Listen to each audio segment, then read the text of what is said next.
ओम श्री महालक्ष्मी नमः। दोस्तों, जय श्री राम। आज दिनांक 23 जनवरी माता संतोषी जी एवं माता लक्ष्मी जी को समर्पित उनके प्रिय दिन शुक्रवार की आप सभी को बहुत बहुत शुभकामनाएं। आपका दिन शुभ हो, मंगलमय हो। माता लक्ष्मी जी की कृपा एवं माता संतोषी जी की कृपा, दोनों माताओं की कृपा आप पर सदा बनी रहे, मैं संदीप यही कामना करता हूं। दोस्तों, माता लक्ष्मी जी जो तीनों लोकों को चलायमान करती हैं, जो तीनों लोकों की पालनहार भगवान विष्णु जी की अर्धांगिनी है, इनमें असीमित ऊर्जा है। जिसके पास जाती हैं उसको असीमित ऊर्जा प्रदान करती हैं। इसीलिए हमारे यहाँ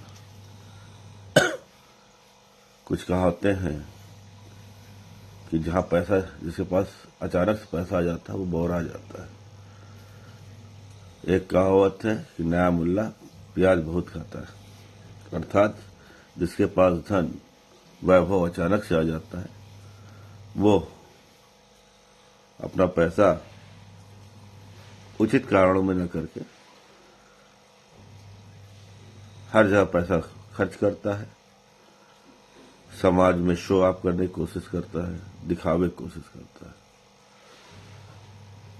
उसको समझ नहीं आता कि उस पैसे का क्या करना है, उस पैसे को कैसे धारण करना है।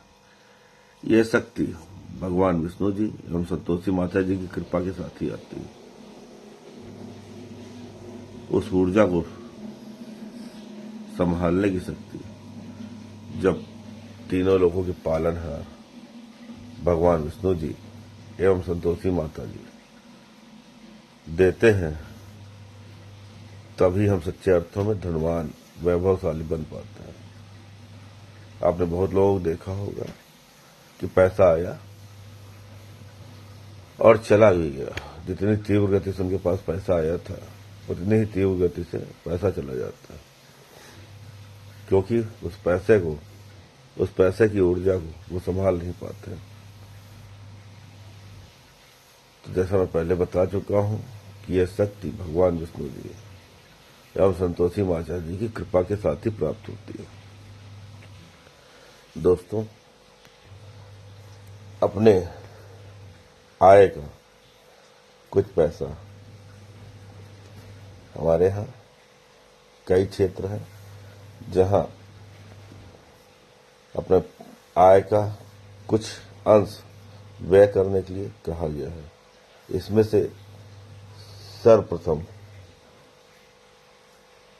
और प्रथम नंबर पे तो क्षेत्र आता है वो है धर्म। क्योंकि धर्म ही वो है जिसके कारण हम हैं। अगर धर्म नहीं होगा तो हम भी नहीं होंगे। तो धर्म के क्षेत्र में अपने आय का दशांश खर्च करना चाहिए। दशांश अगर आपको ज्यादा लग रहा है तो कम से कम 1% जरूर खर्च करें। लेकिन जब हमारी आय का कुछ अंश हम धार्मिक क्षेत्र में करना चाहते हैं तो हमारे मन में पहले आता है भंडारा, किसी को खिला पिला दिया जाए। फिर आता है धार्मिक आयोजन, सुंदरकांड पाठ कर लिया जाए, हनुमान चालीसा का पाठ कर लिया जाए, रामायण का पाठ हो जाए, बहुत अच्छा है। ऐसे कार्य समाज में होते रहने चाहिए। पर चिंतनीय विषय यह है कि जब हम रामायण करते हैं तो हमें मंडली बुलानी पड़ती है, हमारे मोहल्ले से, हमारे समाज से। अब बहुत ही कम लोग ऐसे आयोजनों में शामिल होते हैं।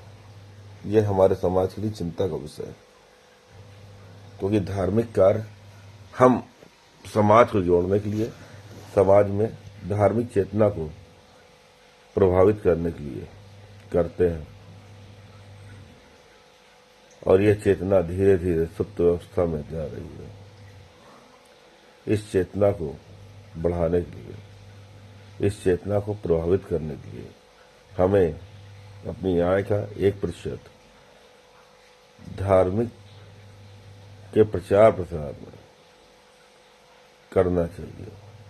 हमें ऐसे आयोजन करने चाहिए जिससे धर्म का प्रचार प्रसार हो, लोगों के अंदर धार्मिक चेतना का प्रचार प्रसार हो।